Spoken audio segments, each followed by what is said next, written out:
Africa is going through its second revolution. At first, we were searching for independence, and currently, we are searching for economic prosperity.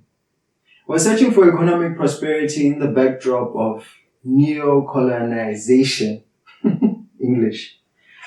And today I would like us to focus on Malawi, the heart of Africa. Small, poor country that not many like to focus on, but I believe has a whole lot of potential. Dad, I'd like us to talk about the fact that currently the country is facing a whole lot of economic tension. One of the poorest nations in the entire Africa. Apart from that, it is facing a whole lot of ethnic tensions. And I find it very, very, very funny because can the people who are dominant in Malawi currently say that they truly own the nation? I mean, Malawi has a very interesting past. Isn't it the Abattoirs who we can say really own that country? Well, I wouldn't agree that we are in a country of tension, and typically we not even say that the country has owners, because Malawi is a country we can say we are all immigrants, because in the beginning, as history says, there were people that lived in the country. They are Akafula, or maybe we can call them Abattoir people.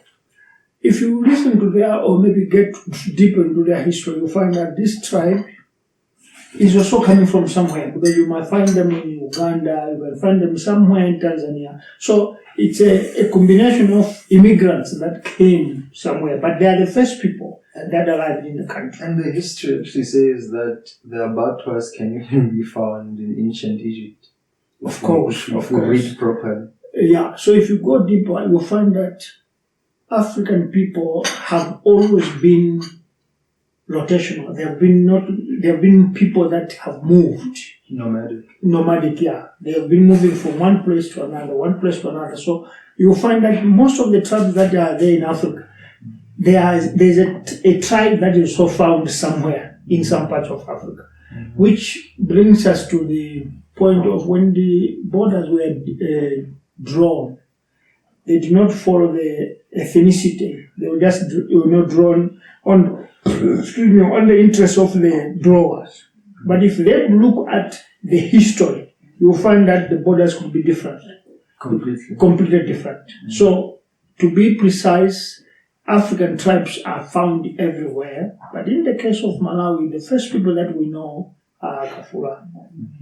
And after Akafula came the people from Ulua in the DRC, that is Zaire before, and these are called Malawi people.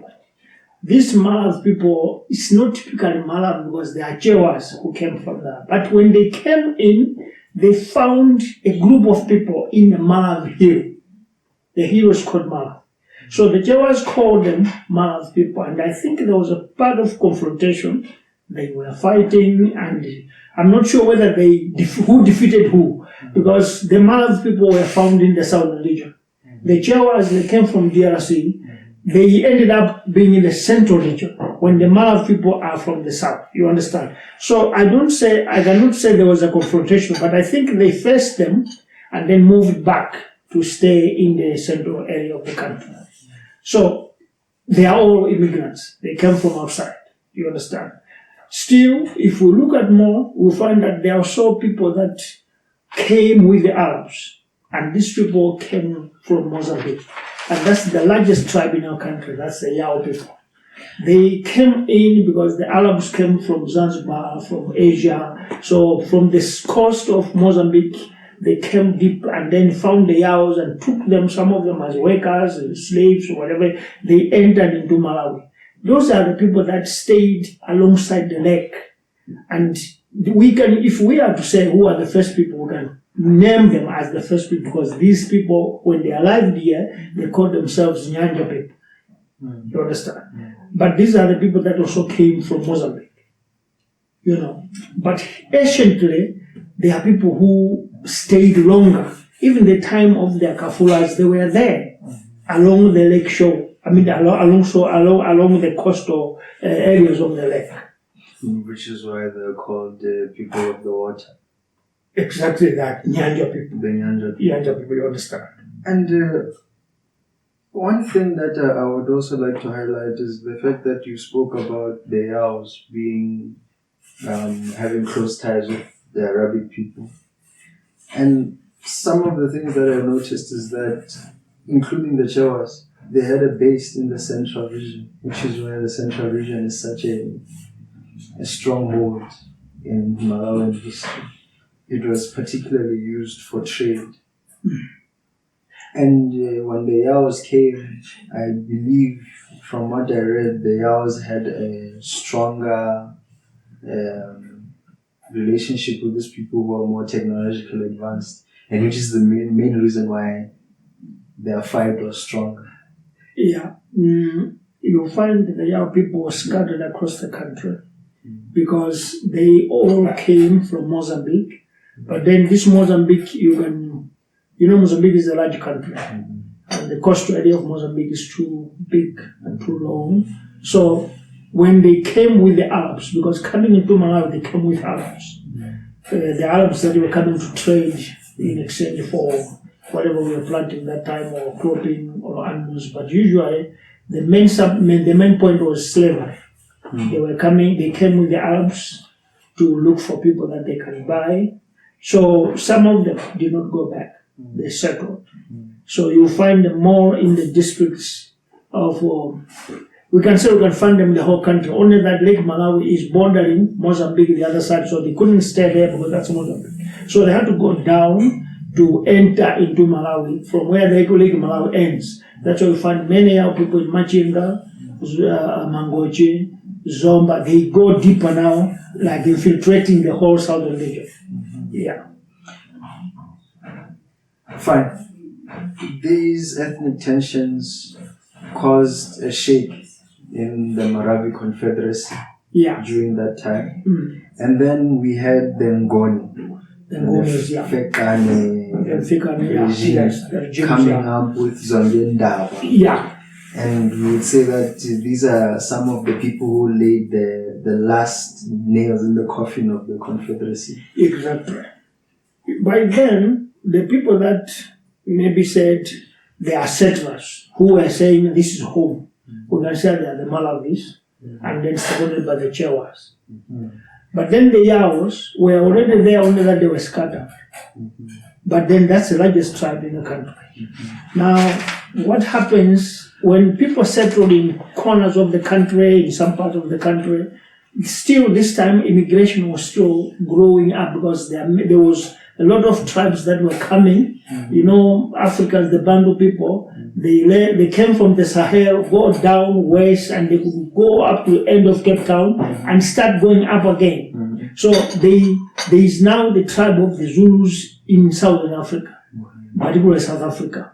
So there was a tribe, let me say Shaka Zulu's descendants, that left going up and going eastwards. That is now Zogendawa and Zirikazi. They left southern side going up, and Zirikazi had to go deep through Mozambique and then turn west and settled in Zimbabwe, which is, it was Rhodesia then, now it's Zimbabwe. It was Rhodesia then and now it's Zimbabwe. Yeah. And so this highlights the next level of Malawi's growth, and that is the arrival of the British. Well, then let me finish with the Zongenda. Then the Zongenda went up. When they arrived in Malawi, they also divided into two. The other Ngunis settled in the central part of the country, and the other Ngunis went up.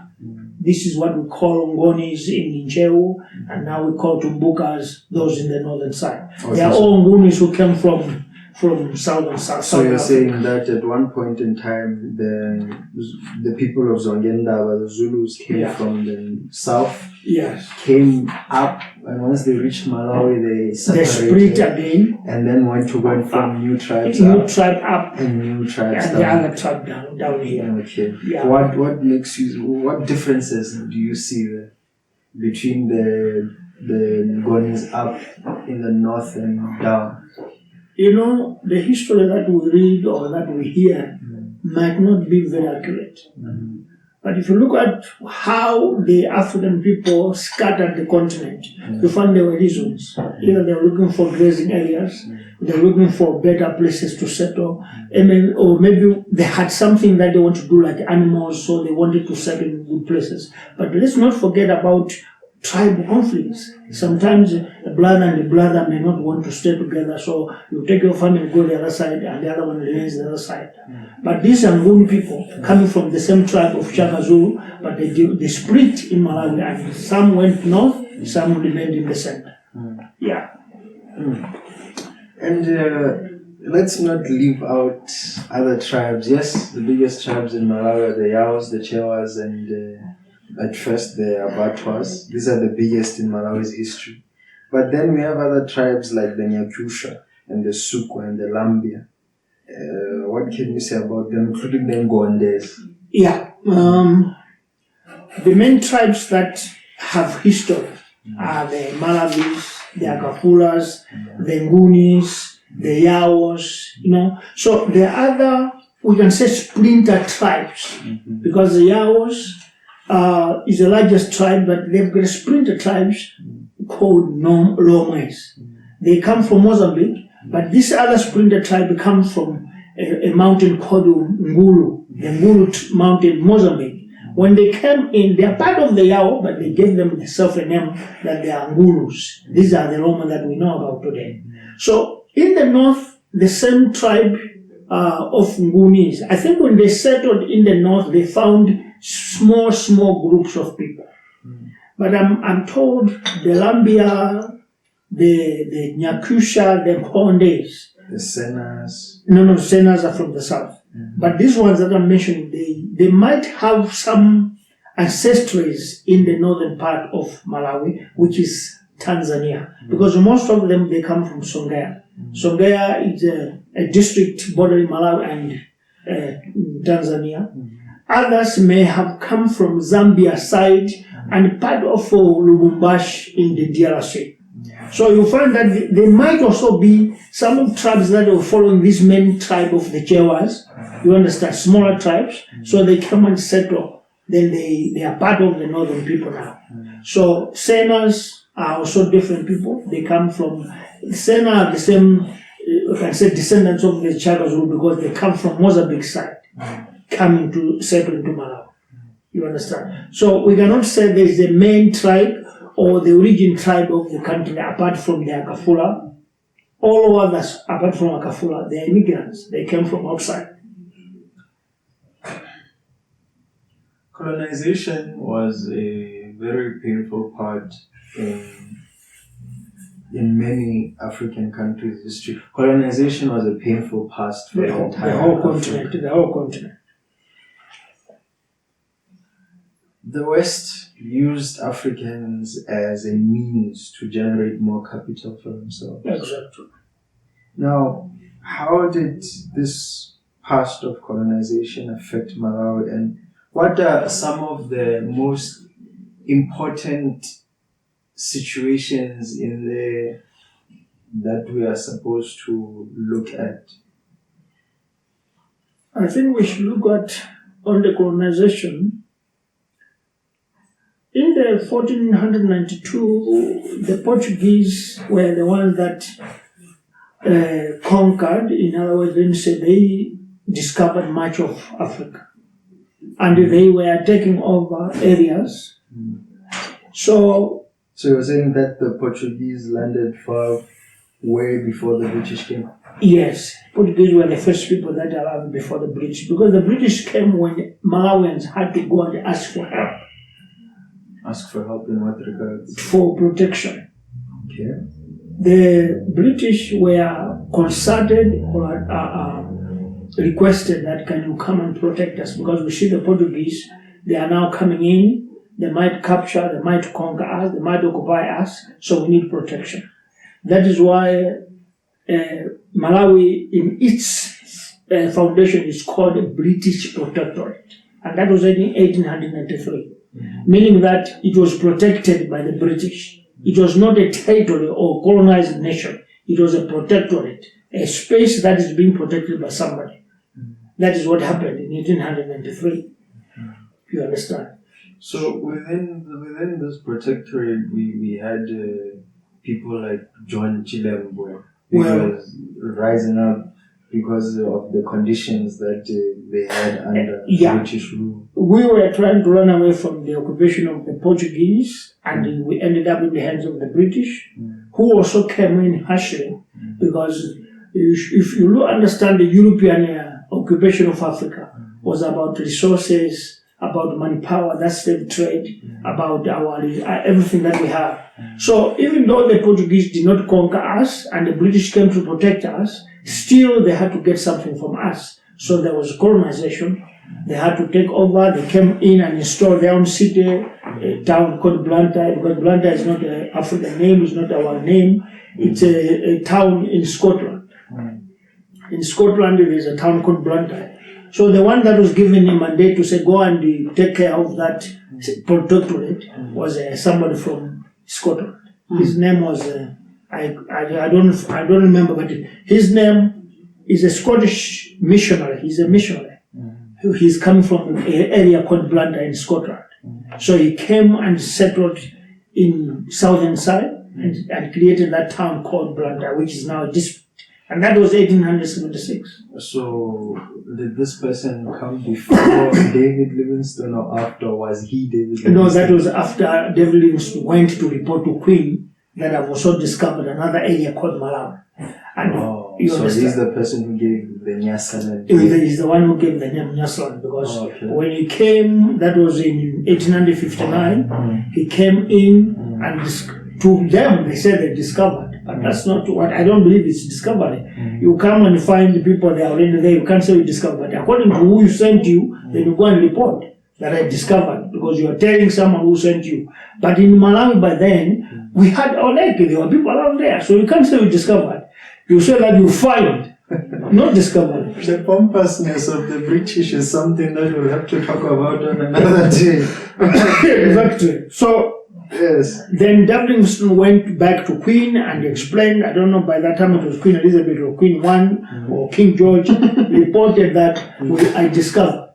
Now, to show you that they did not discover, he found people here and he asked them, what do you call this?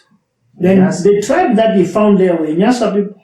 So when a white man comes and is trying to speak to you, you say, what is this? They have to speak their language. So they were saying, Yerei Ninyasa.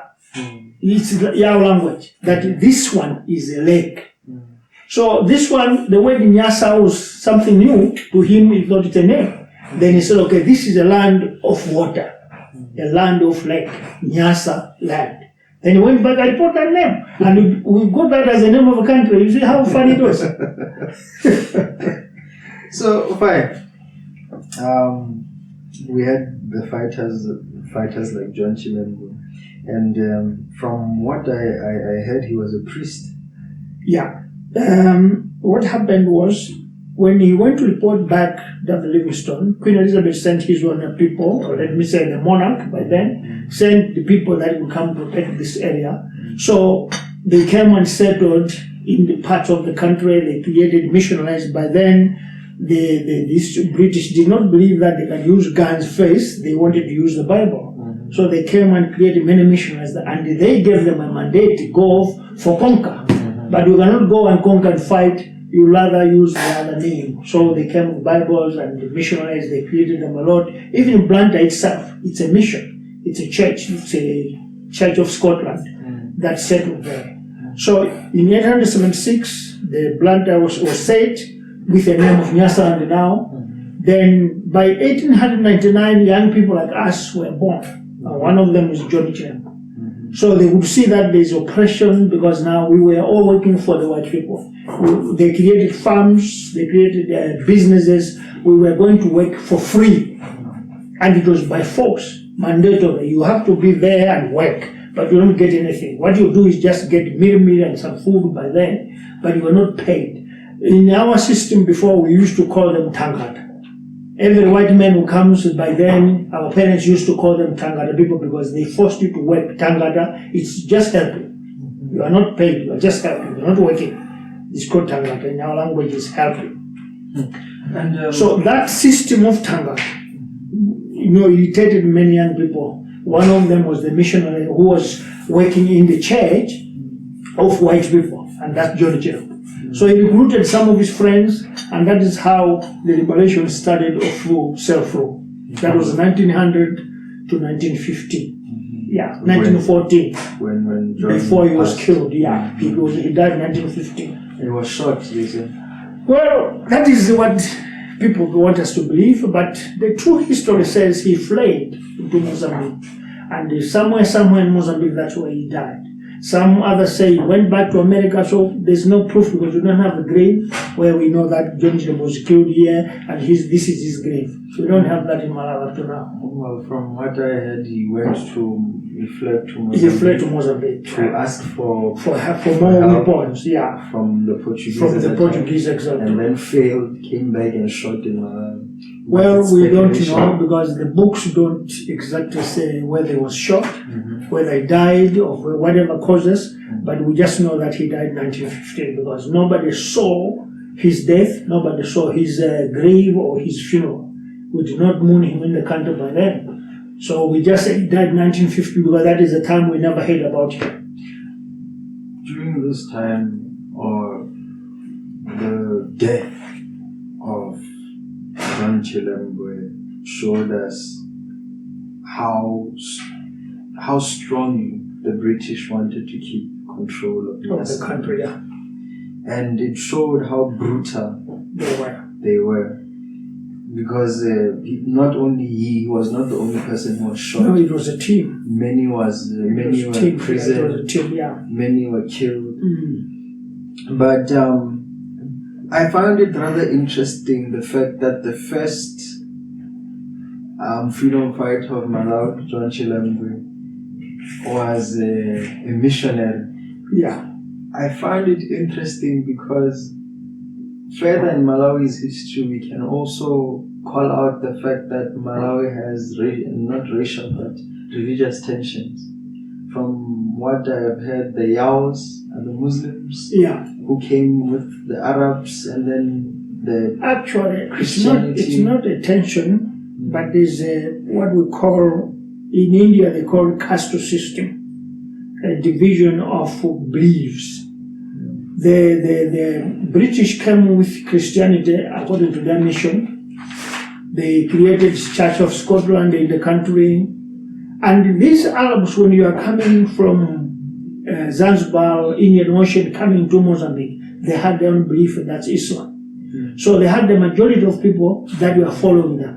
And the entire tribe of the Yaos, part of the Lomwes, they are Muslims. So the tension has been there because what I know is that those of us that were part of the Christian side, we were not allowed to join Islam. And those that were from the Islam side, they were not allowed to join Christianity because that's why most of the tribe that did not go to school are people of the Muslim side. They were not allowed because it was compulsory that if you're Muslim, you don't go to Christian school. So most of our people from the outside, they didn't go to school by then because it was now an intentional division that don't cross the line. So that is the tension, but it's not physical. It's a belief that if you are a Muslim, you don't go to school. But then that changed when independence came. The Muslims started going to Christian schools for the sake of understanding civilization, learning English and all those stuff, Civilization, independence. Yeah. That is. The person who ushered in independence in Malawi was Dr. Hastings Kamuzubanda. That's what history says, but in my belief and in my understanding, he is not the one who started. During those years, African countries were creating their liberation struggle, liberation groups. In Malawi, let me say the whole of Africa, they were on the struggle for freedom because they have realized that they are now understood that we are under hostage, we are bondage, we are colonized, so we need to break free and fight for our independence. So there were parties across the continent. In our country, the first political party was Nyasa and the African Congress. This was started by Africans in the country. There are people like Lev Mumba, Kaina Machume, Odron Chirwa. By then, Kamuzubanda was not in the country. Kamuzubanda was in London schooling. So these are the people that created that political party. There were people, DT, Banda, a lot of people that created that political party. By then, it was a secret one because by that time, the British did not allow Africans to create their own political movement. But then we need to question, why was it that Dr. Hastings was the person who would be the face? Okay, it's not a question. By this time, the white people brought what we call inferiority complex against black people. And the black people were much afraid of white people. We could not confront them, could not ask them any question. So by then, even though we started these liberation struggles in the country, we had no power to speak to the white person. Especially after what happened with John Chirembe, we understand. Looking at the brutality that the white people did against John Chirembe's regime or this team of him, we were all scared that we can't. Now, by this time, there were Africans that were schooling in British schools, American schools. One of them was Kamuzubanda. So we heard that there are these caucuses that young people are schooling in Europe, they are now caucusing somewhere. So we started communicating with them. You understand? That is when Kamuzubanda came to the picture. He said that no, we are fighting something here. So communication began. And when it was now at the climax, because in 1953, the British had to put their footprint hard in the country. They joined 3 countries to be a federation. That's the Federation of Rhodesia and Nyasa, whereby they conquered Zimbabwe, Rhodesia then, Malawi, Nyasa then, and Northern Rhodesia, that's Zambia. So they made them to be one country. And here now they put their strength, their army was even in the country. So by this time, there was fear. We could not be able to confront the white people. So we wanted somebody who can maybe be able to speak their language, because by then, English was a problem for most of us. We could not, I'm using us because I'm the generation of those descendants who passed. So we are in the same struggle. So I'm saying us, meaning I'm a descendant of the us. You understand what I mean? So we invited Kamuzubanda to come to the country to help us fight, because he could be able to speak the language that British could understand. Being somebody who was in London, where the oppressor is, we thought he had some magic that he can be able to convince them to give us independence. You understand? If we look at Dr. Hastings Banda's history, the way he's been described, or he was described in the past, you would think that he was not a child of the soil. From what I read, he was not born of nobility or any money. He was a church member at the Church of Scotland. Yeah. And then went on to work in South Africa. Later, he went to school in America. After gaining his degree, he went to London, where he went to go and get his medical degree. This is where we can say that he joined the movement. When he came home, he was jailed at one point in time. Yeah, history is a creation whereby you are trying to initiate a narrative. You want to create a narrative that people believe in. And in most cases, history is twisted. It's not actual. But since you are creating a history in order to put a footprint on a narrative that you want to believe, this is why you find that there are many books that tells one story but different forms or formats. According to some of us, we believe that Kamuzubanda was born in Malawi and he walked from Malawi by foot to South Africa. But then, if you look at the distance from Malawi to South Africa, one cannot manage by foot. That is one fact that people look at. But let's believe what he said, that he walked to South Africa, he came to Rhodesia. That one we can believe, because by then there were trains that were coming to Rhodesia. But to walk from Malawi to South Africa, that cannot be true. It's just a narrative or history that must be created. But the truth is, he came to South Africa, he worked in the mines. He first in Rhodesia, he came to South Africa, then I'm told he was given a scholarship. He managed to get a British passport, and then he flew to America. And then he started there, from America came to London. That's what we know, but the young generation of today believe that there's more to that history.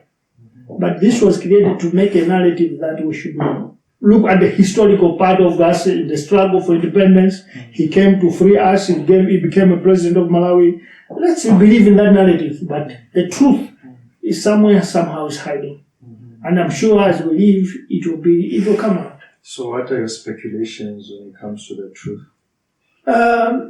If you look at the books like post-colonial identities, there are books like that. They were banned in our country then, when Kamus Banda was in power. That's the first question mark. How do you ban a literature that is just talking about something? Why do you ban that?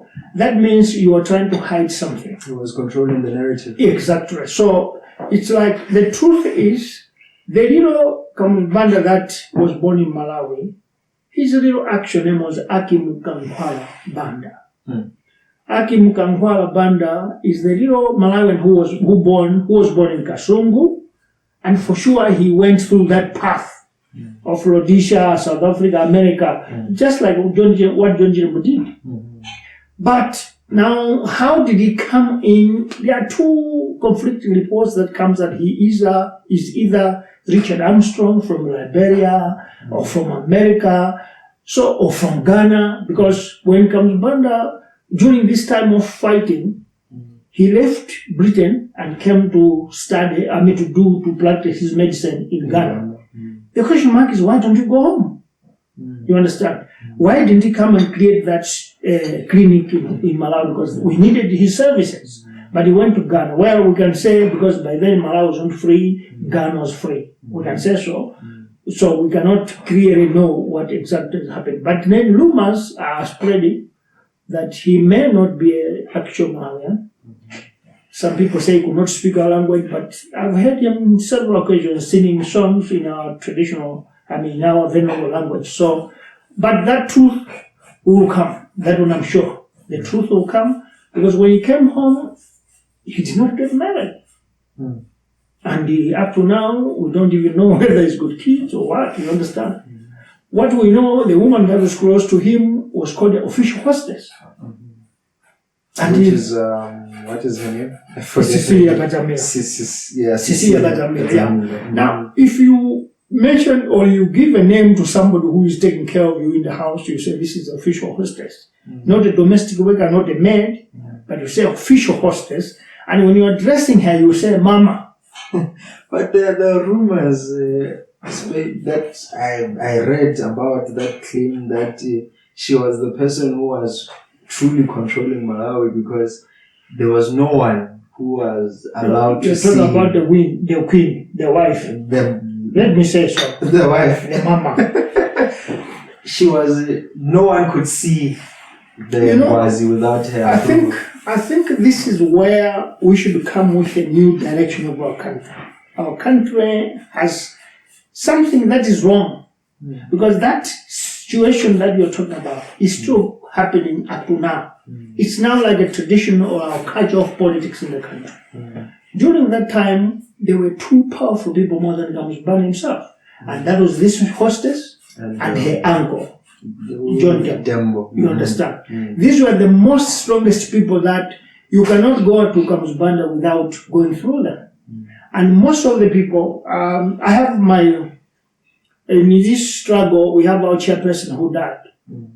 That is Dr. Hazro Bandawa. This person was working in the Reserve Bank, and John Dembo was a Reserve Bank governor by then. But I'm told that this Bandawa was arrested, and for him to be released, it was the mother, the aunt or the niece of the John Dembo, of the governor, who released him, because there were some other conflicts in the transactions in the bank. So the question is, if she was just an official hostess of government, or she was not having any title, Banda, where did she get the power? You understand? So there's a lot that I'm just thinking this country needs to be freed totally, so that this type of histories must come to the open. In 1994, so fast forward, because I'm one of the people that started this struggle a long time ago. I think I started when I was 18, in 1981. When we get power, I wrote a book asking the government of democracy to say, why don't we know who the true Banda is? And I'll tell you, Bakir Muz, who was the president then, quickly answered a letter, I have it somewhere, said that no, we'll look into it and we'll come back. He never got back until he got out of the government. So there's a secret safe going on this. There are grey areas that I think these politicians don't want Malawi to know. But that will come to an end one day. This powerful and almost bulldozing type of leadership came with the supposed Dr. Hastings Banda. Yeah. His rule was very autocratic and despotic, authoritarian. Yeah. And I really want us to focus on that, because in many countries, the founding father is the person who creates the direction for the country. So I really want us to understand the extent of his rule during that specific period in time, especially for us who don't know the history. We only know that he was autocratic, very strict, and tribalist. Some say he was also not pro the entire country being educated. What can you say about his rule at that specific point in time? This is why we believe that he wasn't a Malawian in true sense. Because I've studied or maybe traveled in countries where our founding fathers have run their countries. I've made comparisons with Namibia, South Africa, Botswana, Zambia. But you wonder, in the history of Zambia, the first president of the country is not a Zambian by birth. He's a Malawian, Kenneth Kaunda. But the type of rule that Kaunda established in Zambia, you find that is more different than the type of rule Banda created in our country. Banda was more tribal, was more authoritarian, was more harsh, I should say, because he did not want many people to be educated. There was a system whereby a name started to carry some kind of power than any other name. If you have a name that is corresponding to a tribe and it's not his tribe, you should know that you are barred from education. There are many people, I'm one of them. My name is Sandros Waires Kapinda, and that is a Yao name automatically. Juma is a Muslim name. So, during the time when you're writing an examination, you know that they are not looking at the merit or the wisdom of the child, the intelligence of the child. You should have a name that corresponds to their family. It came to a point that people are even changing names. That if I'm a Juma, I won't even pass school, so let me change. You'll rather use the names that by then they were famous. You'll rather be Kazamira, you'll rather be Banda, you'll rather be Dembo. You must have names of that type. Then you automatically go to high school. If you are not, whether you're intelligent, whatever the case you want. So that's tribalism in the first place. That's, we can say, should we say tribalism? To me, I see it's a caste system whereby you are trying to oppress the type of people that shouldn't rise up one day. And that is the type of leadership that Banda was doing in our country. So that is something that you will see that if he was a founding father, he would want to create a nation of the future. But he didn't want. In other words, to me, I feel like he wanted his own tribe to continue running the country. Even though he did not have a vice president, even though he did not create a leadership of passing over, or maybe let me say transforming or grooming He didn't groom anyone. Because most of the people that are aspiring to take over, they were killed. You always know, maybe you had 1993, 3 ministers were killed, including a member of parliament.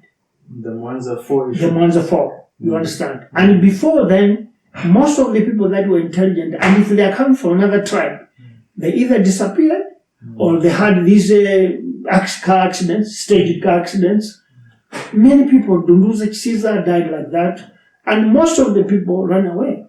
They went into exile. Especially with the secret police that was their special branch. The Malawian pioneers. Exactly. There were two. There was this private army, that's the young pioneer, and there was a special branch, which was very, very, very secretive, and they would silence people. Most people died during his rule, and he did not create a society that is maybe enjoyable by all tribes. It was a society based on the clique, the type of group of people that should enjoy the freedom of the country. Because even economic disbursement was not in the hands of many people. It was only him, family members, and those close circle.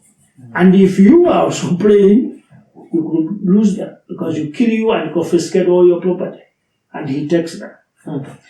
Before we move on to the great Chakufa Chihana, I have my own conclusions about the end of Kamuzu's reign. Yeah. And one of my conclusions is I noticed that he lost power, he began to lose power when the Berlin Wall fell. Yeah. And sovereign Russia was no longer divided, a concept. Union or Soviet Union. Soviet Union basically fell. Yeah. And I believe many African countries and many countries across the entire world were being used as proxies, which I believe what Dr. Hastings' regime was. It was merely a proxy for capitalist America, imperialist British also. Which brings us to the point of believing that this man was not a Malawian, because the interests that he followed were not for the country. By then, you were not allowed to do anything to a white person. If you are working at a white person beats you, you cannot fight back. If you do so, you get punished. Apart from that, Kamsbanda was not.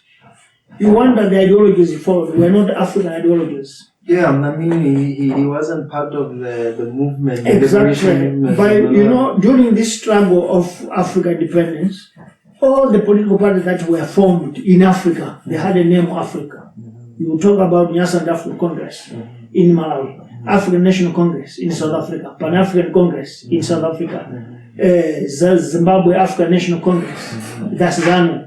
Tanzania African National Union, Kenya, all these were Africans. And I must tell you, but by then, these African liberation struggles, they would meet, whether correspondence, letters, or by that time there was this. Not even meeting. They were writing each other. Not even writing each other. I like to highlight the fact that they used to help each other in times of war. Exactly. There was that communication, there was that coordination. But when in 1959, when Kamsbanda came, 1959 was handed over the party leadership. That is the time we cut the ties. Nyasa African Congress cut the ties with other African organizations. And the name changed from Nyasa African Congress to Malawi Congress Party. After that, there was no coordination with other political parties. And now, this is what caused what we call cabinet crisis 1964 after independence. Because most of these freedom fighters, they wanted the coordination, the relationship to continue. Kamsbanda cut it off, and instead, he now established relations with the Portuguese in Mozambique, the apartheid South Africa, the Boers. That was the West. You understand? Now, many people are asking, what type of relationship are you doing? We are free. We need now to use our country as a launch pad for those organizations that are not free yet. And I'll tell you this, in Namibia, the former president of the founding father of Namibia, when he was fleeing to go to Tanzania, his flight took him to Malawi because he was using a Malawi name. But when he arrived at the airport, he was told that if you just alight from the plane, we are taking you to South Africa. Sam Nyoma had to remain in the plane, wait for it to go to Dar es Salaam. You understand? That type of enmity cannot be done by an African person. A real African freedom fighter will not do that. You cannot betray your own colleague. So he started betraying his own friends in the government. You know, after independence was given in 1964, over 10 ministers left the one day. That's what is called a cabinet crisis. And some were killed, others went into exile. And I find it very, very sad because it kind of caused many enmities that Malawians are still dealing with now, and stereotypes about Malawians, because now the rest of Southern Africa had thoughts. I'll tell you this, I've been in Namibia for 15 years, and the SWAPO, I've been close to it. But whenever we are trying to maybe intensify our relationship, SWAPO moves back. And when I ask them, why are you doing this? They say, you did not help us. When you are fighting for freedom of Namibia, you didn't give us support. Instead, you betrayed us. You understand? And now look at how Malawians are treated in South Africa after South Africa got independence. You understand? Malawians are now isolated. There is too much tensions. When it comes to these immigrants, Malawians are the first target. Xenophobia, Malawians are the first target. But Mozambicans are given preferential treatment. Zambians the same, Tanzanians the same. But Malawians, they are exceptional because of the character that our leader created. This is why it is very, very important for us to go back into the history and define what sparks the tensions that we are currently going through. I think you asked me a question number 15 before this one. This is why I'm here. We are here creating a new political movement for one purpose. Correcting the history, correcting our relationship, freeing our people, and building a new Malawi. This is because of these foundations. They were found, our country was founded at the wrong platform, wrong reasons, wrong characters, and we are failing now to live in this global village. Especially because Malawi is landlocked. You understand now? Other countries. The president of Namibia, the woman, the Nandi Ndaitwah, just said we should no longer talk about landlocked countries. Instead, we must say land-linking countries. And you know what? He went to Zambia. He told the Zambians that since you are not having a cost, we are going to give you dry port. He went to Botswana. He did the same. He's in Tanzania now, I think. He's doing the same. He hasn't gone to Malawi. The question is why? You understand? We'll talk about the lack of leadership in Malawi, but we need to speak about Chakufa Chahana and the role that he played. Well, that's fine. We cannot skim past him at all. No, we can't. This one-party state and this independence leadership had taken too much pressure, too much energy, too much power and strength, whereby most of us were killed. I'm one of the victims. I left the country in 1981. Exactly. Into exile. So what happened was there was now this pressure, momentum by all of those that went to exile. So in exile, there were all these political parties. Those ministers that left, they went to exile. Most were in Zambia, and most went to Tanzania. I was speaking to former Prime Minister of Namibia yesterday, asking me that in 1965, I was with somebody called Chiume in Zambia. We were at the refugee camp together. Where is that man? I was telling him that no, that man could not live in Zambia anymore because Kamuzubanda and Kaunda, they were brothers. They come from some district. Because Kamuzubanda's father comes from Katabe, Kaunda comes from Katabe. So when there was that pressure of opposition, Kamuzubanda had to cross the border to kill all enemies. So in Zambia, it was easier for him to kill. So Kanyamajuma had to go to Tanzania. That's where, Malawi could not be able to penetrate into Tanzania because Nyerere was very strong. And that is the only person that helped us because he cut borders that we shouldn't get into Tanzania because we are supporting apartheid South Africa, we are supporting the Portuguese in Mozambique. So he makes sure that his country is now a no-go zone for Malawians. So many politicians that were in Zambia went to Tanzania.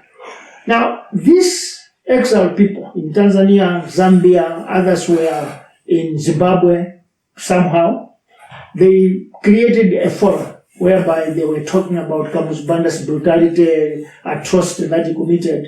So they came together. There were about 5 political parties. There was Mafrem of Walton Chilwa, there was Madu of Augustine Mwanausi, there was a Congress of the Second Republic of that Chiume that Naha Sangulo was talking about. There was Lesoma of one leader. He was my leader, League of Socialist Malawi. He was killed in Zimbabwe. First he was missed with a petrol bomb in Mozambique. He did not die, he just lost the hand, fingers, and then they managed to kill him in Zimbabwe. These organizations came together. So I was there, unfortunately. I was there in Zambia. We created a forum of all political parties. We came together and then we asked the Paris Club. By then, IMF was not, they were not dealing directly with countries. There was a club called Paris Club, whereby all people from IMF, World Bank, European Union, and those, they would come. By then, European Union was not there, were individual countries. So they had a club that was funding countries in Africa. So we asked them to at least withhold aid to Kamuzibanda.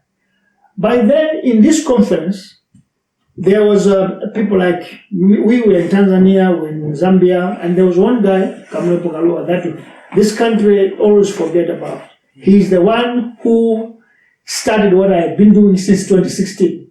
He used Channel Africa in South Africa. By then, white people could not really understand our language of Chinyanja. So he convinced some other people in SABC that could we be able to air this program. You know, by then South Africa was having programs that you were doing for Zambia, for Malawi, you understand, for Zimbabwe. So there was this channel called Channel Africa. They were speaking Chinyanja service. During that time, Kamlepo Galoa managed to infiltrate in, and he was airing what we do. Like, by then social media was not there. So he was airing through the radio. He was now trying to enlighten the country that people must be aware, wake up, we're under oppression. Then this conference of Zambia decided to invite, because the people, the Paris Club said, we cannot just listen to you, you're not staying in Malawi. What about if you're alive? We need somebody who is exact on the ground, who understands what is going on, or he's a victim, to come and tell us what is happening. So we managed, let me say we, because I was part of it, we managed to invite Jakufa Jihana, we invited Bagir Muzden. But as I tell you, our country is more ethnic tension. You know, it's a country that tribes don't work together openly. So Jakufa Jihana was a trade unionist by then. He led this Malawi Congress of Trade Unions. He was this labor union guy. He was invited, and he is the one person who said, I will go. Because by then it was not easy. If you talk about Kamuzibanda, somebody is telling that we are coming to fight Kamuzibanda. You must know you're asking for death. That's your death passport. So he said, no, I'll go. He came to Zambia. We sat down together in a meeting, and the Paris Club understood, because he came with facts, what is happening on the ground. So the Paris Club said, no, we understand. You're coming from Malawi. It's time that we cut aid. So they called Kamuzibanda, we are no longer going to give you aid unless you free the country, give it democracy, then we can resume aid. Well, by then, Jakufa Jihana left Zambia, he came to South Africa. When he came to South Africa, he went back on the radio, the same TV that Kamlepo Galoa was using. By this time it was a TV. He declared that, now I'm going to Malawi to fight for my country. We want democracy, we want multiparty. And he, for sure, without fear, he came on the ground. And when he arrived, everybody expected that he was going to be killed. But he was not killed, he was arrested. And I'm sure it's because of the pressure of the Paris Club. He couldn't be killed, because they told him already that if you continue killing people, we already have evidence.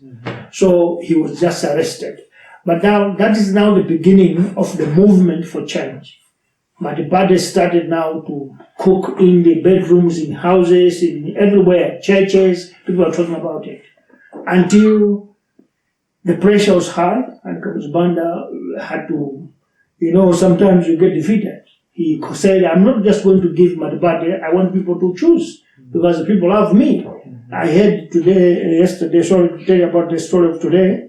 President Jammeh was telling people that don't fight, don't do what, because the winners of the party of election 16 are already there. We are the winners. So Kamuzbanda had the same deception. He cheated himself. He said, I know my people will choose one party state because I've led them nicely. Because whenever we go everywhere, there were millions of people following him. You know, women were dancing for him. There was this, let me call it a stupid thing. A wife of somebody going to dance for somebody. That's not good in the present life of today. So he believed that people will vote for him. So he said, let's do a referendum first. People should be able to choose whether they want the party or they want to remain with the one-party system. You understand? With Ngwazi, yeah. So elections were created, and it was now, there was this amnesty that they said now all those who are in exile can come back because now they must come and campaign. That was the first time that we had to step into Malawi. That was 1993. When we arrived at home, Chihana was still in prison. We fought for his release, and even international community was fighting for his release. But Kamuzbanda was reluctant because, if I may be straight or be clear, straightforward, Chakufa Chihana, if he was released on time to be able to campaign, all of us could support him. Because by then, a pressure group that was born was his, Alliance for Democracy. And why did he say Alliance for Democracy? Is because all the organizations that were in exile, they had their own parties. So he has to create an alliance for democracy. That means all groups of parties should come together. So all of us were members. Okay? But then the tension you talked about, tribal tension, grew up. Because in our country, we don't openly love each other tribally. So Chihana comes from the north, he's come from the Tumbuka tribe, and the majority of our people come from the southern region. So there was this political gimmick that took place, and somehow there are rumors that say Kamuzbanda had to invite people to say, if you let those people to rule this country, you'll be finished. So he kind of, underground, promoted those that were in his government before to create their own pressure group so that they can get into the government. In my opinion, I feel he wanted this status quo to continue, which has happened. Because today the status quo is the same thing that Kamuzbanda was doing, only that we are now cheating ourselves that we are wearing a cape of democracy. But there's no democracy in Malawi. Excuse me. The very first president of democratic Malawi was a minister of no portfolio. Not only minister of portfolio, was secretary general of Kamuzbanda's party. And this man, everybody who could leave Kamuzbanda's government then, once you leave it, you are going to be killed. This is the only person who was not killed. He left it himself. He went to resign. That was 1981 or if not 82. He resigned and he was allowed. Many people believed that he was going to be arrested or killed, but he didn't. Now, when this pressure group started, many people questioned to say, how did he come to the limelight? You understand? He came in, he created UDF, United Democratic Front. With our political, tribal politics, many people of the South say we can't go for Chihana, we'll go for this one. And the trick that Kamuzbanda made was to hold Chaufa Chihana in prison for long. Because he was released 3 days before referendum. Wow. You understand? So he couldn't even run. There was no way he could go around. Politics is a game of numbers. You need to go around, talk to people. People must know you, listen to you. But there was no chance like that. I think it's not after. He was released 3 days before elections. You understand? But even though he was released 3 days before election, his region of 33 members of parliament, they all voted for his party. You understand? And I think this is now the feeling that we get. Our country's politics are regional or tribal because all the Tongas, Tumbukas, Nkondes, Nyakush, and Lambias, they voted for Chakufa Chihana. And in the central region where Kamuzbanda comes from, all the people of that region voted for Kamuzbanda. And all the people from the southern region, We voted for Bagir Mulus. You understand? That was the birth of this tribal politics, which I believe it was instigated by Gamusbanda himself. Because Bagir Mulus was not on the line, was not on the map on politics. It was Jagufa Jahana and those of us who were in exile. Because even when we come back, our leader by then was Hari Banausi, but we didn't make an impact. But looking at the situation, what we did was to go and rally with Bagir Mulus, because people say, you were in exile, but if you take time, you want to win. Just join him. And we went to join him. And this is why I'm still here today, because in 1994, after he came in, Bagir Mulus came in, there was no change. It was the same status quo of Kamusbanda continuing, which is happening even now. You understand? So some of us who were in exile, we know that we fought for this country and want this country to change. Couldn't contain that. So what we did, went back to exile. And I'm not the only one. Many of my friends, many colleagues are still in somewhere in Zambia, others are settled in Tanzania. Completely, they have even changed the citizenship. I'm the only one who's keeping it. You understand? Yeah. So that is Malawi's the birth of multi-party democracy. Multi-party democracy and Malawi's first taste of democracy, which in hindsight we are realizing it wasn't really a taste of democracy. No, it wasn't. It was a continuation. It could be a real democracy if Jacobo Jahana could lead it, or if these people from exile could lead it. Because the expectation was that if it's not going to be Jahana, it must be Oton Chirwa, the owner of Malawi Congress Party, this party then, Nyasa African Congress. By then he was in prison. We were expecting that he will be released. Either him will be a president or Jacobo Jahana. That is where we believe that democracy will flourish, will show its true fruits. But that is not what happened. Now, ushering in a new Malawi. Yeah. After Wachilungamo and the presidents after him. Bimbo Mutharika, Joyce Banda, Peter Mutharika, and today Lazarus Chakwera. What can you say about each and every regime, and let's bring the good and the bad that each and every regime brought?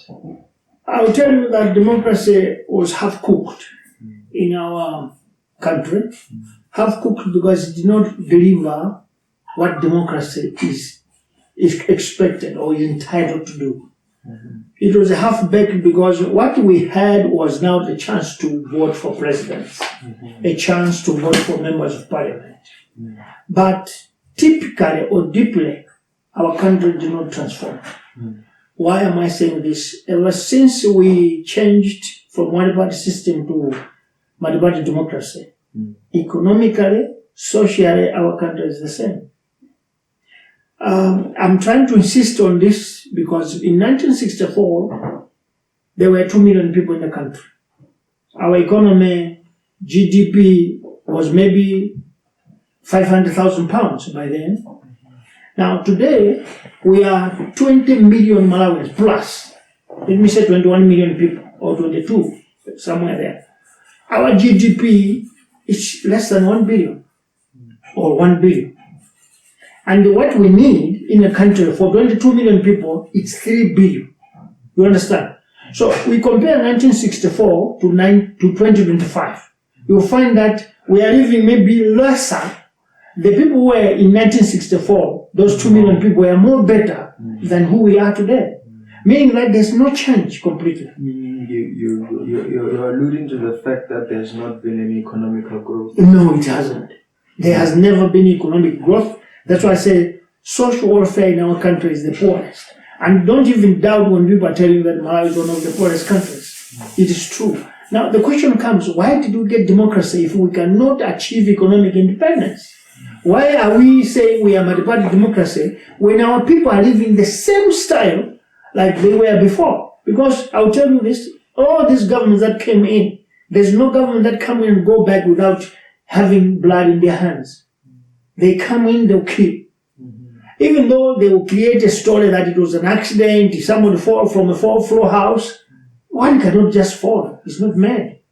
You understand? So there's this type of killings. We're talking about last year, a full vice president died in a plane crash. A plane that It's a military plane in the first place. And that is the plane of the state. That should be the most protected. The most protected plane. But it killed the vice president and all people were in there. And now, where you see that there's something fishy is that you shouldn't talk about it.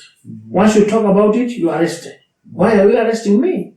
I'm trying to find out the truth and you arrest me. And the person who does that, the government. So if a government is trying to defend something, there must be something. You understand? So democracy has not given us any fruits at all completely. So your claim is there's nothing good that... No, I can't tell you. I wouldn't be in exile now. So it's either it's good or it's bad. No, it's bad. It can't be good, it's bad. And I want to tell you, the situation today, you know, there's this psychological warfare. You understand? They want us to believe that the past is better than the future. You understand? Because if you ask those people that were there, our old parents, they'll tell you that Gamsman was better because by that time we could buy bread 92 cents. But then they want the past to come back because during that time there was a ruling aristocracy that was benefiting from Malawi. Yes. So that system is the one that Muvi Wachilungamo is trying to break. Well, now let's get to business. Let's get to business. This is why I'm still here. I would have surrendered my citizenship to be a South African, to be Namibian, to be a Zambian or somebody else. But when you look at how many people died, the lives of people that went to the grave for this freedom, you wouldn't give up. You want to try your best to bring the country where such people wanted it to be. You understand? Talking about Chekufa Chihana. I'm talking about Chekufa Chihana. I'm talking about many leaders that died in exile. I'm talking about many leaders that came back but did not see that independence. I'll give you a few examples. We have Yavuda Chisiza who was killed. And his body was thrown in the crocodile dam. That was created specifically for opposition people. We have many people. There's August Banaus who was killed in Zambia. We have reporters that were bombed in a whole house of 10 family members bombed in Zambia. That's in Kwapatela Muhango. We have Otonchiwa and his wife and the child that were detained for ages and ended up killing the man in prison. You understand? His wife is a widow today there. There are many people that suffered. Chekufa Chihana himself, he did not see that democracy that he wanted. So some of us are saying, we can still do something. And you know, we started this as a pressure group. I did not give up because after democracy came, I continued doing this, writing apps, writing books, writing pamphlets, sending to governments. Each and every government I've sent them to say, this is not what you expected. Why don't we forge on a proper democracy, the total democracy, so that we can liberate our country? So nobody listened until 2014, no, let me say 2009, when we started blaming Bingham Tiger's government. You remember in 2004, elections of UDF into Bingham Tiger. It was full of irregularities. Bingham Tiger did not win elections. The actual person who won was Gwanda Jokwamba, who died also. But if you look at the government of Bingham Tiger, the government of Bagir Muluzi, the government of, let me skip Josh Banda because he only led the country 2 years. And we cannot be able to explain, or we can't scale up the person like that. We can't say how he managed it, how he felt. Because he came, inherited the government of somebody, and he was running the government with that system that was in place. So we can't blame her, we can't even recommend her. Some would say... So let's just skip. Some would say she could have been a good leader if she was voted back in. Yes, we can say so, but then came Cashgate, whereby 30 billion cash just got lost. You know, in a country where a system of government is there, somebody loading statues and statues of money in the boot. In the boot. But on that issue, I refuse to to agree. I don't want to agree, but I'm telling you Her facts. presidency was tainted. Exactly. And you know, this is not only the presidency of Josh Banda. It's a system of our country. Our country needs a president or a leader who is more, I can say, who is more militant, or let me use a good word, because if you say militant, it's weapons or something. Who is a revolutionary? Someone who will not believe in the system that is there. Someone who will not sit in the office and say, I'll get reports. And the way Malawi is, needs a leader who will go each and every corner, verifying, checking, auditing, tracing, investigating everything that is happening. Or else, it needs a leader who is going to reshuffle the entire system and bring a new one. 2 days ago, we usually do the civic education. I was telling people that what is wrong in our country is the system. Because we managed to get democracy, we departed from one party state, but we did not depart from the system. The system is the same. You understand? That is why in our country corruption has become a blanket. Corruption is a blanket because it is involving each and every one. You know, a blanket, when you cover the whole body. Exactly. So that is the cancer we have in our country. So if we are to change this country, we need a leadership that will first bring us, it will be like a broom, to sweep each and every dust. You understand? Then you can be able to see what is wrong. Otherwise, you just come in, you come in a system that somebody said. Usually you come out without any tangible development, or you cannot change anything. So that is the thing that is happening in Malawi, and this is why Muvi Wachilungamo came in. The issue is we want to revolutionize the country. How? This is a poor country, according to the economists. Economists say Malawi is a poor country. But talking about that specifically, Muvi Wachilungamo wants to bring in change on the political front. Economic front. We just say one place. Economic, political, even lifestyle. Exactly. We want to bring in change on the political front, which is destroying aristocracy. Yes. Which is destroying the rule of a small minority. Yeah. Which is holding hostage the whole country, yes. And we want to usher in economic change. So I want to understand... Economic revolution. Economic revolution. Yeah. So I want to understand this economic revolution that you're speaking about. I know you cannot give us your bones. But no, I want to give you the stake. I want to know what it is you want Malawi to look like. Fine. The economy of our country is not in our hands as Malawians. Okay. If it is in the hands of Malawians, it's in the hands of politicians. And our politicians are temporary people. Whether it's in economic sector, political sector, social sector, they are temporary because they have time frame. 5 years, they'll go. Now, we need to create an economy that is settled. That even if politics moves this way, economy is not tampered. Number one. Number two, who should run this economy? Malawians. Currently, our economy is in the hands of Indians. And these Indians, they hold dual citizenship. They are British halfway, Malawians halfway. Meaning they're not, their skin is not in the game. They are not in the game. They are not even involved in development of the country. We don't have a member of parliament, we don't have a councillor, we don't have a presidential candidate from the Indian tribes. But they are Malawians, number one.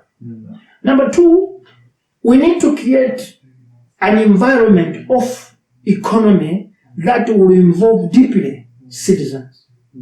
Because currently, if you go to Malawi, you'll find that Indians own the economy, politicians own the economy, and then we have this direct investor, what they call it, these investors are coming from outside. For now, let me tell you about the tourism. In our country, all the national parks are owned by foreign investors. And most of them are the imperial hands. Korakota Game Reserve is owned by the younger brother of William, Prince William from Britain. What is that? What is his name? Prince Harry. He owns Korakota Game Reserve. Are you listening? Kasungu National Park is owned by Americans. I was there with my family and we saw a flag of America and the airport there. You understand? Rwanda National Park is owned by Americans too, if not South Africans. So, if a Malawian is not involved in these economic events, we should forget about economic development, number one. Now, we are talking about mines, because this is what could have developed our nation.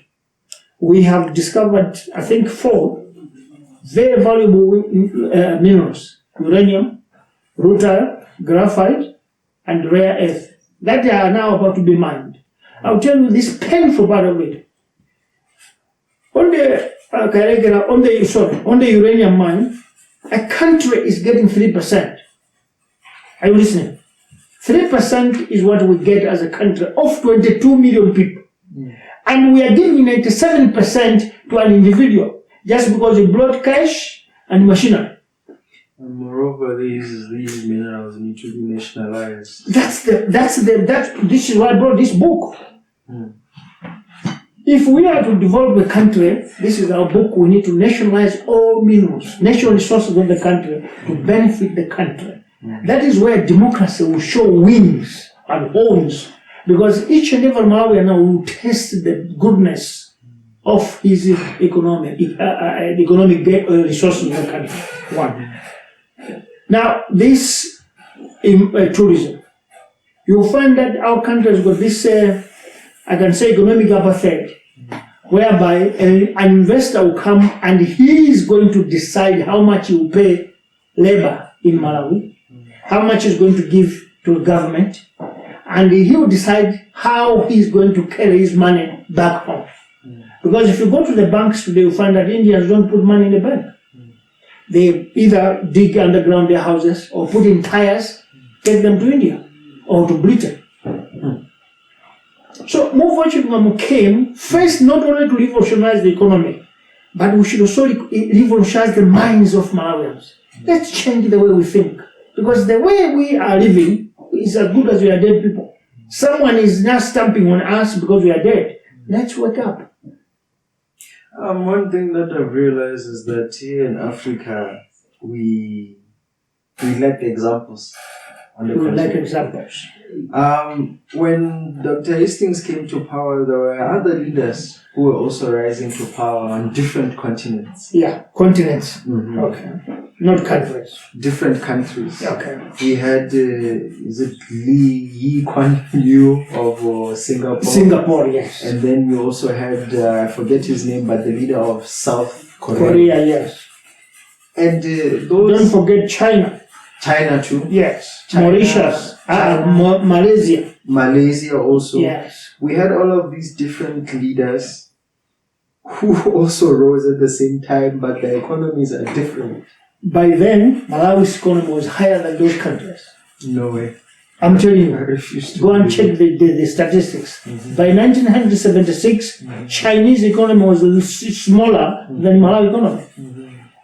Korean economy, you couldn't even compare. Malaysian economy was lower than ours, including Hong Kong. Are you listening? Malawi was high, 1976. But then, let's just take 1976 to 2025. Compare those nations. Energy itself, we cannot even stand.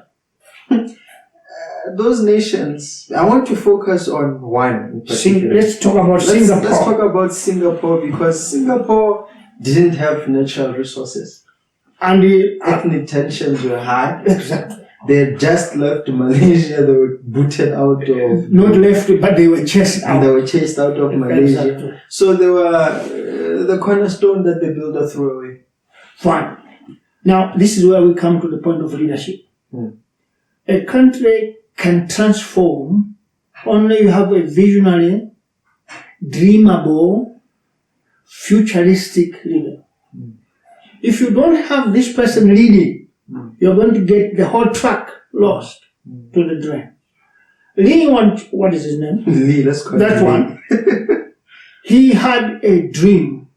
And he did this because he was ashamed that we have been left on the corner. Singapore is at the corner of the world. Nobody wants to be there. Anyone. You understand? So he knew that the disadvantage of our country is that we don't have a partner. These ones that we thought their partners are Malaysians, but they have left us in a very terrible way. What should we do? He had to create an environment whereby first infuse mindset change in the people of Singapore. Fellow Singaporeans, we are left on the corner. We don't have anywhere to go unless we stand ourselves. My mind says we should now trim expenditure. My mind says that we should work hard. My mind says that we should start to produce, but anybody, including me, who overeat is an enemy of this country. So this is where he had stringent terms on corruption. Exactly.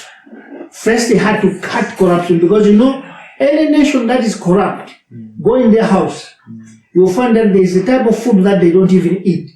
You know why? It's corrupt money. If you are not corrupted, you use your money, you make sure that you are prudent in your expenditure, you save, and you always think about tomorrow. So Singapore had to create this type of economy because they knew that if they eat and finish, this is a country that will have no friend. No one will come to them. So they must always make sure that they could save. So they created an attitude or a mood of saving. And you can't save if you have people that are gullible for money. So you must create first an attitude whereby money is feared. Don't just touch it. You understand? If you touch it, you are killed. Once you infuse that mindset to your people, that they are afraid of things that can entice them into corruption, entice them into overspending, entice them into luxury life, you are creating a nation. And bringing their countrymen down.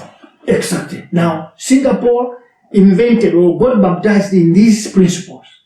And from that moment, any leader that comes to Singapore cannot break this foundation stone laid by Erin Gugu. You understand? This is what we lack in Malawi. Today, I'll tell you, any president who comes in, he comes with good ideas. You understand? When I come in, I'll do A, B, C, D. But you know what? Talking and doing are enemies. They don't go together. So if you want to be a person who is really sure, first know where's the problem. Our people in Malawi today, I'll tell you, is one problem. They call 22 million a problem. Why? They have drunken this collector of handouts, collector of clapping hands, collector of praising or worshipping thieves. You understand? That character is the most dangerous one. Then you find that wives of men are going to dance for a president. You know why? They'll get 2,000 when they're going home. Why don't you create something for them? In the world of today, the economy is now, I can say, has been simplified. Because you can raise chickens in the house and you sell, you make a living. You can take tomatoes, tin them, put them in bottles, you sell, you make a living. You don't waste your time going for a political rally to go and dance instead of going to the field and plow. You understand? So, if you ask me, this is where our country falls, and that's why Singapore rose up. Today is a first-class country, first world. But on that note, on this very broad economic conversation that we're having, based on the successes that we have seen from countries outside of Africa, Lee Kuan Yew was the biggest one. And one of the things that drove his country to prosperity, which was something that they also caused panic during the Asian financial crisis, is the fact that, I mean, you spoke about that Malawi brings in investors, and these investors determine what should happen in the country, what they should live, and how they should treat workers. Exactly. It makes me want to highlight a point. Lee, including the leaders of South Korea, were heavily reliant on investment. This is investment coming in from the West. And it makes me want to question, what is Malawi's take on investors coming in to help Malawi flourish? That question aside, we are living in a world that is more connected than ever Global before. village today. Malawi brings or ushers in change, obviously broadband is something that you're going to have to bring and heavily. Broadband is something that's going to need to go. Every single corner of the country needs to get education.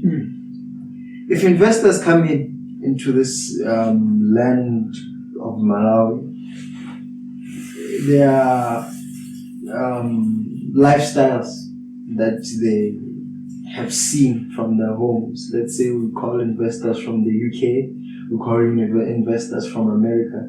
Even if we have stringent reforms, they expect a certain democracy to be in Malawi. How are you going to navigate that, and what do you see in the future? Those are my two last questions. Let me speak the language of Lincoln Kui from Singapore. First, you find your weakness. What is our weakness as a country? Our weakness as a country is that we had the corner. I'm talking about Singapore. We had the corner where nobody wants to be with us. We don't have anything that we can export.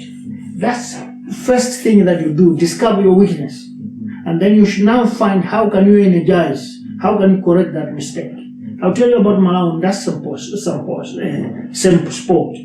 Our country don't have energy. Electricity is the most waste, all over the world. Because today we are only having 300 megawatts. I was always lying to say 500. I heard that some of the machines died. So we are remaining with 300. You understand? Now what an investor do, he becomes intelligent and clever more than us. Because he says, listen, your energy is small. And we are going to bring machinery. In most cases we have to use generators. Then we'll be importing more diesel to run our engines. Because of that, we are going to give $3 in every $100. You understand? So to avoid that, what you do is before you invite anyone, you rather go, whether there is you go to World Bank or go to IMF, but you go there to look for something that will generate energy. First, we need to put more energy in our country. Maybe bring 2,000 to 3,000 megawatts. You know that any miner who comes, he will not bring his equipment, but he's not going to ask for energy. Second, you look at infrastructure, roads. Is your country connected? So that when this investor comes, he won't have a problem with transport, he won't have a problem with energy, you understand? This too is the one that you can tell an investor that we have energy enough, we have road infrastructure enough, you're not going to bring your equipment to go into these roads that we made. We're going to pay you we'll charge you toll gate on that, toll fee, because it's our road, we made it. On energy, you have to pay toll fee. By that, whatever we produce here, 50-50. Or maybe we can even say 60-40. You get 40, you get 50. Because the soil is ours, the stones are ours, the energy is ours, the roads are ours.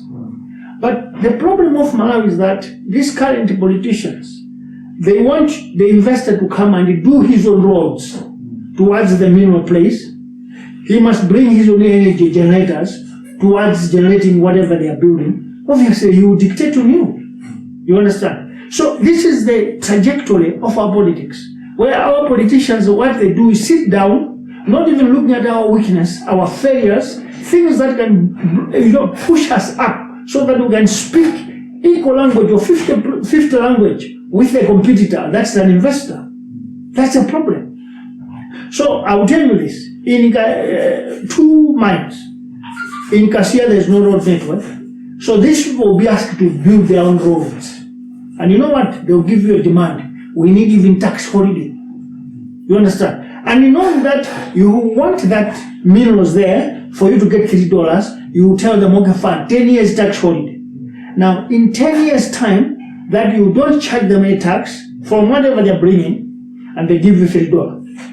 Are you a leader? No, you're not. You are killing yourself, you are killing your country, you are killing the future too. So, I don't know whether our leaders have eyes to look around the way you were saying. We need to look around. How did China change? What happened to Singapore? How did Korea change? Malaysia, If you study them, you can say, no, I'm going to do the same at home. But this is our biggest problem in Malawi, that we cannot speak any language of equal opportunity. Now what is happening is that politicians of Malawi, apart from me, they use Malawians as subjects. They will help us to give cheap labor to these investors. These investors will give us $3. And you know, when you have failed completely, you become greedy. If you don't have any idea, you become greedy. What you do is you go to only investors that will give you kickbacks. No, we will allow you to do what you want, but if that's $3, please give me $2. You understand? So that investor from Australia is coming from a well-developed country. He wants to give you $2 from on top of the $3. What is he going to do? He will say, on that $3, you can take $2. Then we give your country $1. That's what has happened. And that's what is happening even now. I'll tell you, uranium mine is being mined today in Malawi. But as I speak to you, the whole country is in a funeral. We are crying that IMF has left. You hear? Mm-hmm. The whole country is crying that once IMF goes, we are dead. And it's true, because our country uses $50 million for fuel for a month, I think, if not a week. And what we are crying for, we are crying for 175 million. That's fuel of 3 months. Not medicine, not agricultural production, not industrial production, whatever, just for consumption, to buy fuel in the country. We are crying for that. If I was a leader of Malawi, I would say, IMF, please, you have done well, go. But now we have to start thinking. Now, it's not only involving me, it should involve who I work with. I must infuse this idea to the whole team that I'm working with. Gentlemen, here we are tying our stomach. We need to tie our stomach for 5 years so that we can produce. When the investors come, we tell them, we dictate on them, because we have all things that are required for investment. That's not the case in our country. That is why Muvi has come. But I'll tell you the challenge. It's very, very difficult to convince the dunderheads to become intelligent. It's very, very easy to convince the intelligent to become stupid. Are you listening? It's opposite of it. The whole country of Malawi now is blanketed in corruption. One person, he must gather enough energy, enough wisdom and logic to convince the 22 million people to say, this is a bad character, this is a bad habit. Let's move out from it and follow this way. So what happens? You need to be a revolutionary.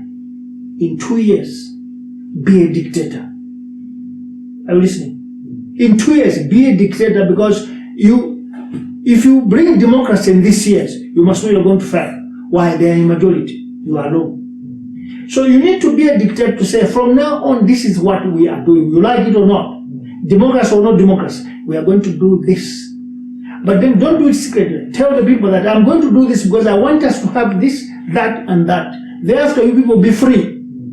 But whoever takes $1, takes a rand, takes a kwacha from what we are building here, he's going to the gallows. Don't even miss the words. He's going to the gallows and keep your word. Now, if you're a child, because you know the temptation that we face leaders is that you create a policy, but you find that your own son is the one who's going to break it. That's how the world is. I don't know whether it's nature. Your own son will come and break it. And then they come and ask you to say, how are you going to deal with, how are you going to resolve? They tell you how are you going to resolve in a very diplomatic way. How are you resolving this? Because your son has been involved. If you are a true leader, execute what you say. Let them see you executing your son. Then they will know that this man, he's not joking. If he can do that to his own son, what about all of us? You understand? So here, if you love your country, you must walk your talk. You must talk your walk. And I believe me, with the suffering I've gone through, not for my whole life, but for the country. There are people who died that wanted this country to be somewhere. We could be like Tanzania today, we could be like Mozambique, we could be like Mauritius. Because our economy in 1976 was better. If we could just build up on it, we could at least be somewhere today. But we have left leaders to spoil and destroy it. There's need for someone to come up and say, here, I'm pulling up my socks. I'm straightening my belt. You should talk your walk and walk your talk. I believe that should be the end of this conversation that we Did I flow you with questions? I believe this should be the end, and I believe it's a good highlight for Muvi and what Muvi is coming to do, and more than that, giving power back to the people. That's the only solution. Reminding Malawians that Malawi has a complex history. Not one tribe leads Malawi. No. We are all immigrants. Exactly. There are many people who come from, or there are many people who have sacrificed their lives. A lot. And we owe them a great debt. A great deal. We need to pay them. For what Malawi is today. Exactly. And still, many are turning in their graves. Many. Even Kamuzubana himself. Because when a leader goes, I'll give an example for Namibia. We have just buried the founding father. The last words he left when he was dying was to say, never divide the nation. Telling the coming leaders. That word is a seed. You understand? We don't have that in Malawi. A leader just comes without any foundation left or pillar that you are given to pass on. You understand? So that's a big challenge we are facing. But I have that stamina. I know we can fix it by the grace of God. By the grace of God, it has been Bantu Sanders Juma and Jimmy Juma for what are we going to call it? Civic education? No, I can say this is a very good thing. Let's give it a name. It must be Reawakening. Reawakening Malawi. Reawakening Malawi. Thank you. I think